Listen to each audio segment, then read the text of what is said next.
The Lighthouse Keeper's Daughter. The lighthouse had been dark for 3 days when I got the call.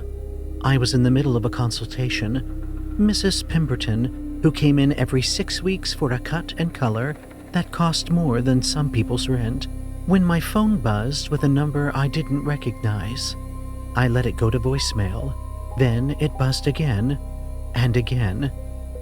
"I'm so sorry," I told Mrs. Pemberton, keeping my voice smooth, professional.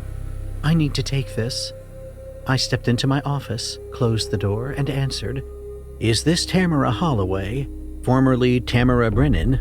"Who's asking?" "This is Deputy Collins with the Creswell County Sheriff's Department.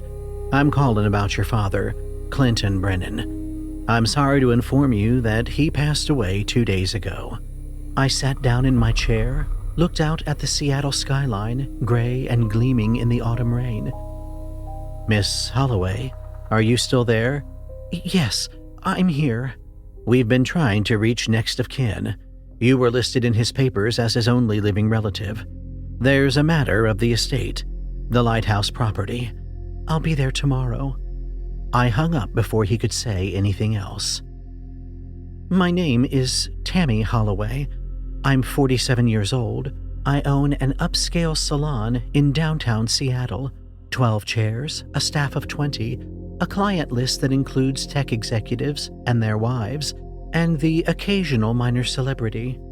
I built it from nothing over 20 years, and I built it by being focused, professional, and utterly unwilling to let anything distract me.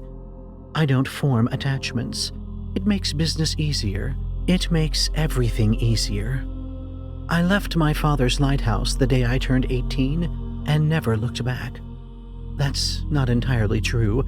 I looked back a few times, drove down the coast to that remote spit of rock, and tried to reconnect with the man who had raised me in silence and shadow, who had spent my entire childhood tending a light that the Coast Guard had automated decades ago. Each time, it ended the same way.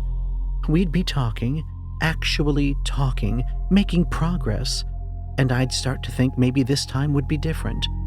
And then his eyes would go distant. He'd stand up mid-sentence, mid-word sometimes, and walk toward the tower. "Dad? Dad, stop. I'm talking to you." He wouldn't stop. "Dad!" I'd follow him, demanding he pay attention to me for once, just once, and he'd turn at the base of the stairs with something in his eyes that I could never read. Fear, I thought. Anger? Maybe both. "I have to tend the light." "The light is fine. The light is always fine. It's automated, Dad. It doesn't need you." "You don't understand." "Then help me understand." And every time, every single time, his face would close like a door. His voice would go flat and dead. "I can't." Then he'd climb the stairs and I'd stand there alone, and eventually I'd leave. The last time I tried, I was 32. I swore I'd never go back. 15 years. 15 years of silence. And now he was dead.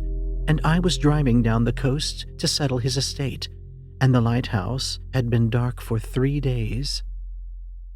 The lighthouse stood on a finger of rock that jutted into the Pacific like an accusation. I'd forgotten how isolated it was. The nearest town was 20 miles back, and the road turned to gravel, and then to dirt, and then to something barely passable before it reached the parking area.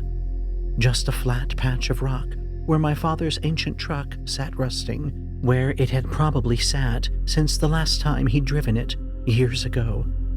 The lighthouse itself was old, not historic landmark old, not charming postcard old, just old. White paint flaking, windows salt-stained, the tower rising 100 feet into the gray sky with its dark eye at the top.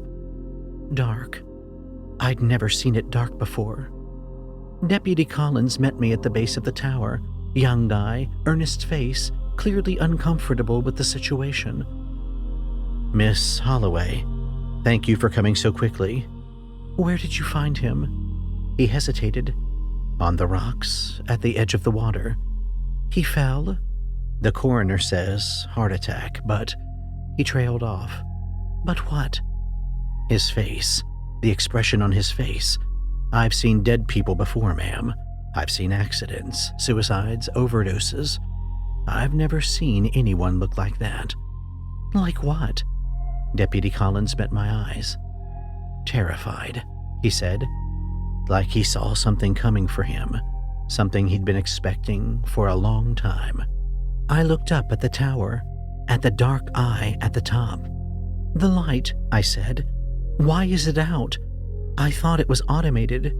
It was for years, but the Coast Guard decommissioned it back in '09. GPS, satellite tracking. Nobody needs lighthouses anymore, not really. He followed my gaze. But your father, he insisted on lighting it anyway, every single night. We all thought he was just, eccentric, attached to the old ways. He paused. He lit it that night too. We saw it burning from town. Then, sometime after midnight, it went dark.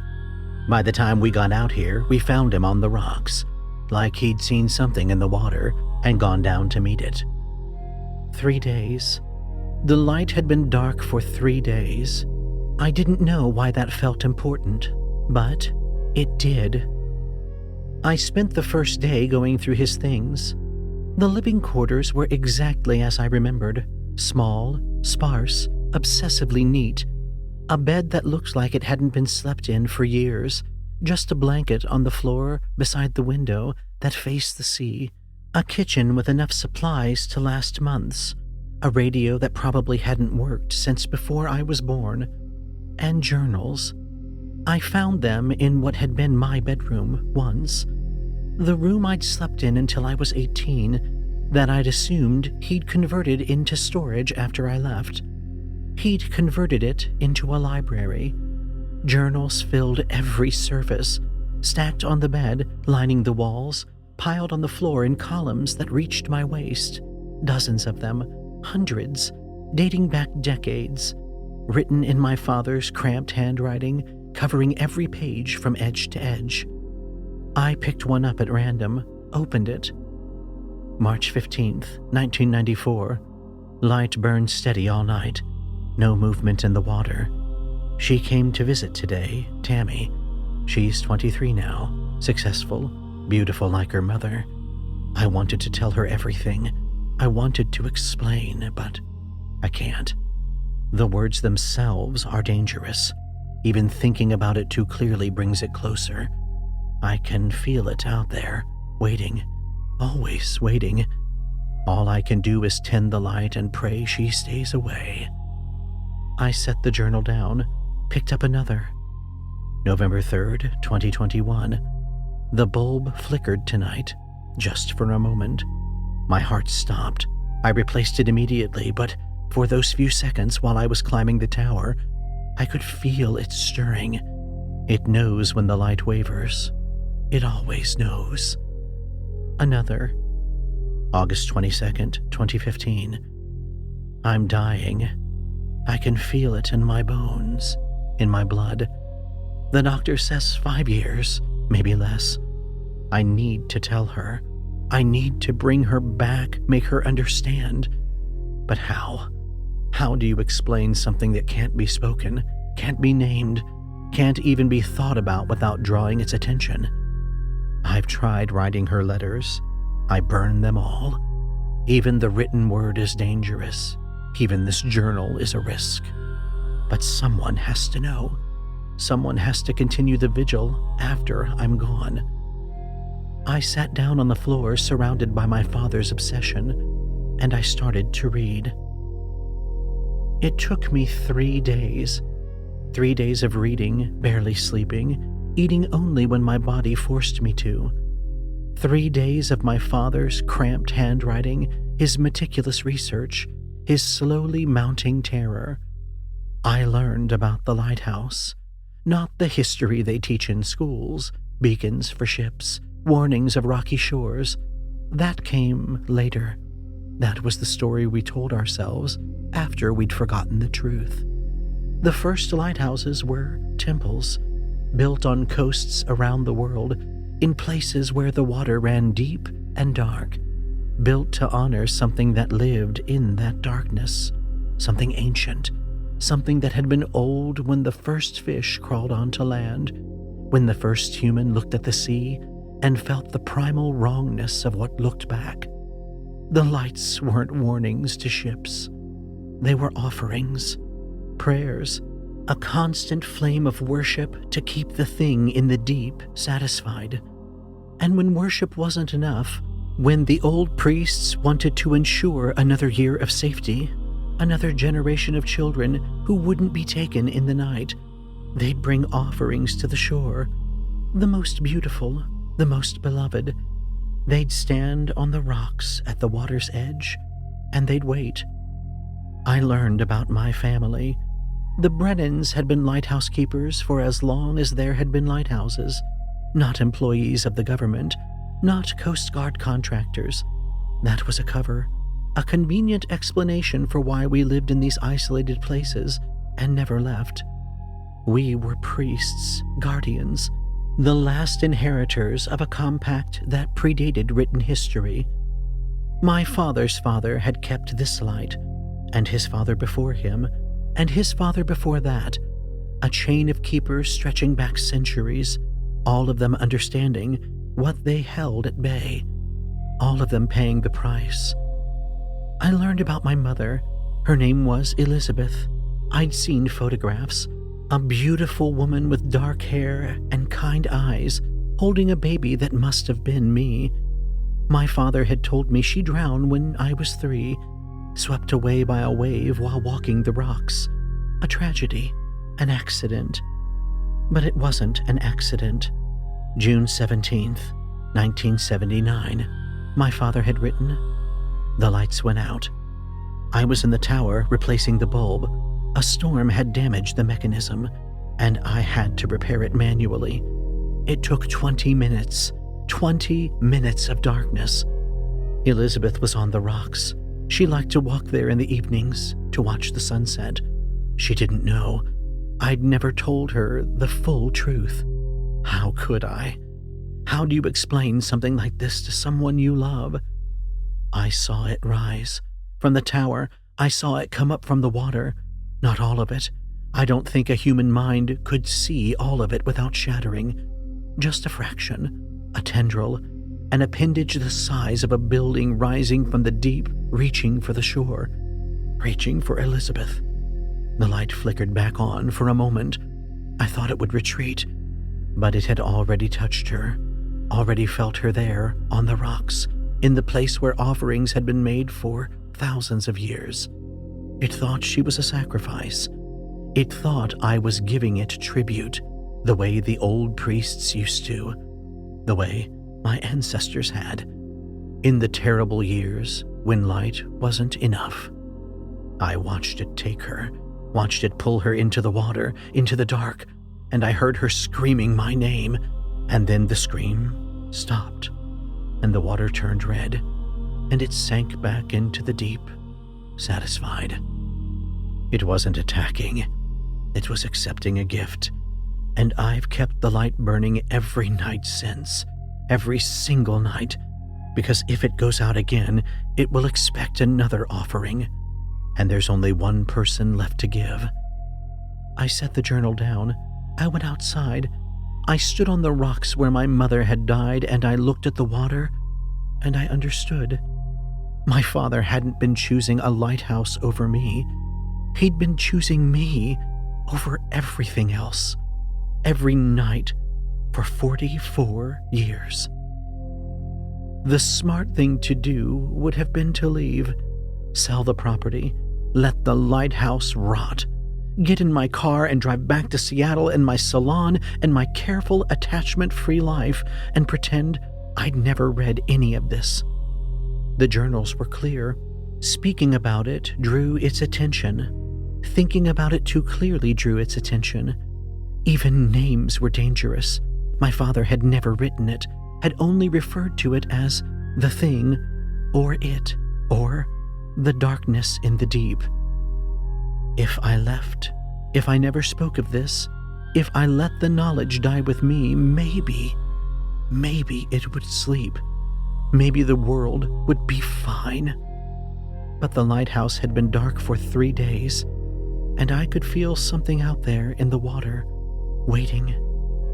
I went to my father's journals, found the oldest ones, the ones that contained not his own writing, but transcriptions, pages copied from ancient books, fragments of tablets, oral traditions recorded by priests who had died centuries before my father was born.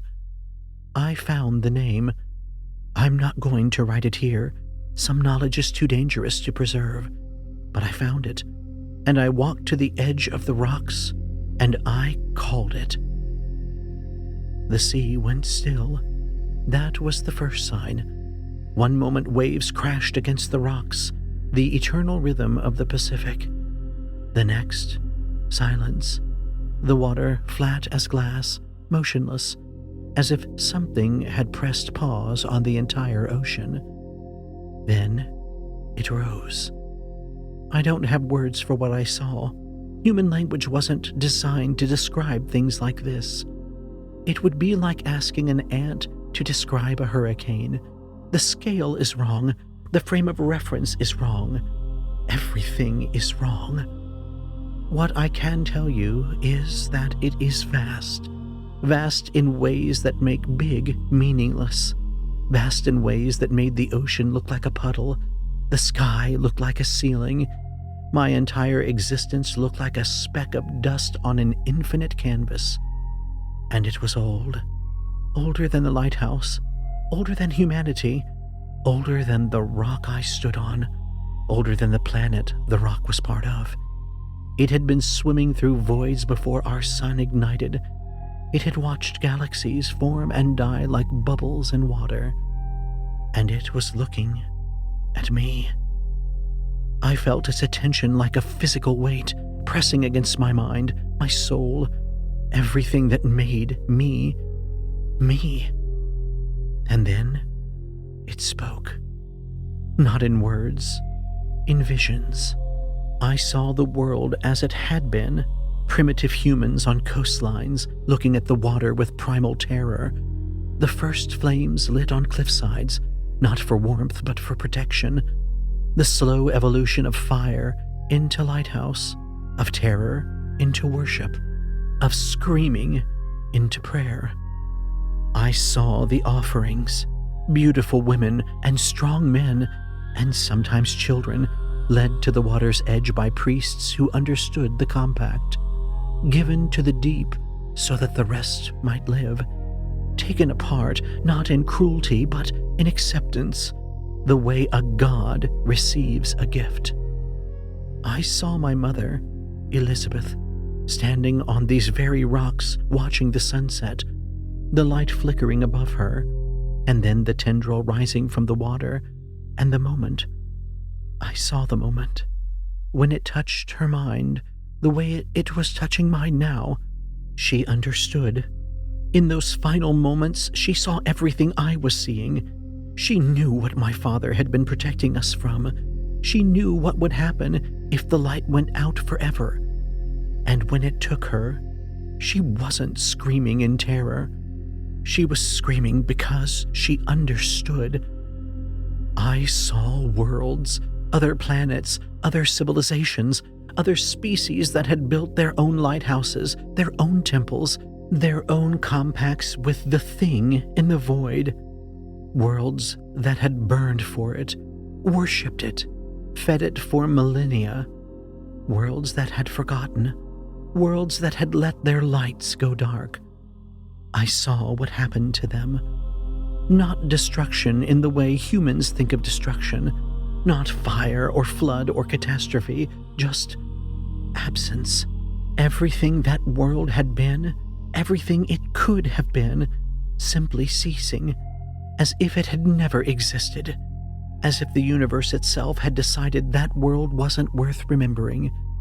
And I saw Earth, small and blue and fragile, the coastlines dotted with lights, not just lighthouses now, but cities, civilizations, the whole glittering network of human existence, so many lights, but only one that mattered, only one that was burning in worship, in remembrance, in the old way. And for 3 days that light had been dark. I felt the thing's hunger, not malevolent. Hunger can't be malevolent any more than gravity can be cruel. It simply was. An appetite that had been building for 3 days, that would continue building until it was either satisfied or I saw the world end. Not in fire, not in flood, just stopping, ceasing, as if we had never been. The visions faded. I was on my knees on the rock, tears streaming down my face, my mind feeling like it had been taken apart and put back together wrong. The thing was still there, still watching, still waiting. What do you want? I thought. Not spoke, thought. It could hear thoughts. The answer came not in words, but in images. The lighthouse, the light, a figure standing in the tower, tending the flame. My father, his father, his father's father. And then, me. Why? More images, the old compact, the ancient bargain, worship in exchange for existence, light in exchange for life. I have to keep the light burning. Affirmation, like a wave of warmth. Forever? A sense of patience so vast it made forever seem like a heartbeat. The thing had waited billions of years. It could wait billions more. Every night, the light had to burn. Every night, someone had to tend it. And if I refuse, it didn't threaten, didn't demand. It simply showed me the alternative. Absence, emptiness, a world that had never existed because no one had loved it enough to keep the light burning. I stood in the tower as the sun set. The mechanism was old but functional. My father had kept it in perfect repair, just as his father had, just as generations of Brennans had for centuries. The bulb was new. I'd found replacements in the storage room, enough to last decades. I'd called my assistant in Seattle, told her I wasn't coming back, told her I was giving her the salon, all of it, the business, the clients, everything I'd spent 20 years building. She thought I was having a breakdown. Maybe I was. But I understood now. I understood why my father couldn't tell me. The knowledge itself was dangerous. Even thinking about it too clearly drew attention. He'd spent 44 years in silence, watching me grow up and leave and hate him for reasons I couldn't understand. And he'd never said a word, because saying a word might have gotten me killed. He'd chosen me over his own loneliness, over his own sanity, over everything. And now, it was my turn. I lit the light. The beam swept across the water, cutting through the growing dark, painting the waves in gold and shadow.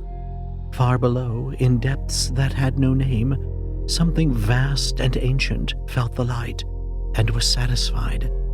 For now. I stood at the window and watched the sea. My mother had stood here. My father had stood here.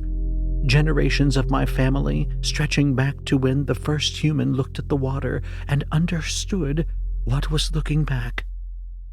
I thought about my life in Seattle, the salon, the clients, the careful distance I'd maintained from everyone, the attachments I'd refused to form. I'd thought I was being smart, practical, protecting myself from loss. But I'd already lost the most important thing. I'd lost 29 years with my father because I was too proud to accept that some things couldn't be explained. I couldn't get those years back, but I could honor what he'd given me. I could keep the light burning. The sun rises and sets, The moon waxes and wanes, the tides come in and go out, and I watch them all from my tower, from my lighthouse, from my post at the edge of the world. Sometimes I read my father's journals. Sometimes I add to them, recording my own observations, my own vigil, my own slowly growing understanding of the compact that keeps the world alive. Sometimes, on the darkest nights, I stand on the rocks and look at the water. I don't call the name anymore. That was a one-time conversation, a moment of communion that doesn't need to be repeated. But I know it's out there. I can feel it in the deep, ancient and patient, sleeping its endless sleep, satisfied for now. The light sweeps across the water. The beacon burns, and I tend it the way my father did, the way his father did, the way someone will have to do long after I'm gone. I used to think my father didn't love me. Now I know he loved me so much he couldn't bear to tell me the truth. He loved me so much, he carried the weight alone for 44 years. He loved me so much he died on those rocks, watching the darkness rise, knowing his heart was giving out, praying that someone would come to light the flame again. I'm here, Dad. I understand now. I'll keep the light burning. I promise.